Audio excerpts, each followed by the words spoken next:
Hey y'all, and thanks for joining me for another Watch Cheryl Scrap video and the start of a new series called 31 Days of Cut File Fun. This is round 2, and I'm joining MK from Some Assemblage Required and Christina of Redefined Creative, and I'll be using a cut file each and every day in August. And our first week will be focusing on the cut files of just Nick, and I'll have the link to this retro screen cut file in my description box. So what I've done here, I took the I pulled the cut file onto my Photoshop canvas and I rotated it once clockwise, and then I duplicated it 3 different times, reducing the size by like 10% for each time. So the one in the back is the biggest, and I used a striped paper, kind of yellowy gold that is a pattern but it reads kind of like a solid, and then the background one had like concentric circles on it, and I've added in a piece of mixed media. It's a called a paper mask or photo mask, and I have clipped a teal color paper to that, so you'll see that in the background. Right now I have added a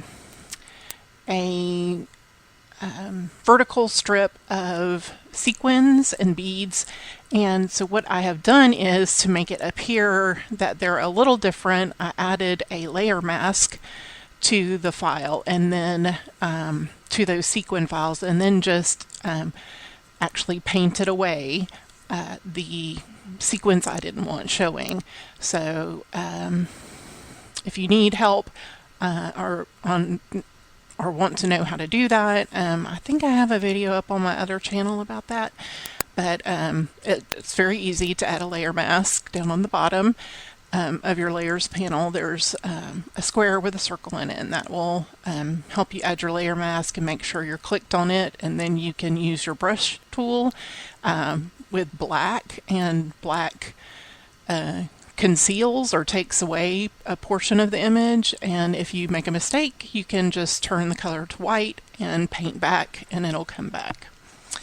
So yeah, what I really like about this cut file and duplicating it 3 times was that it gave a lot of dimension for me to start my photo placement and embellishment clusters. It just it's like a great way to start, and don't be worried if once you've made your cut file that all of it is not going to show necessarily, because it's just part of building your page. So these are photos of my husband at my youngest sister's wedding back in April, and we were waiting for family photos to be taken, and I snapped a couple of these, so just thought they were really nice. I think this is my last edition. I'm adding in some doodles, and that will do it for this layout. I hope you enjoyed watching and inspired you to use your own cut files. I will see you tomorrow for day 2 and more cut file fun.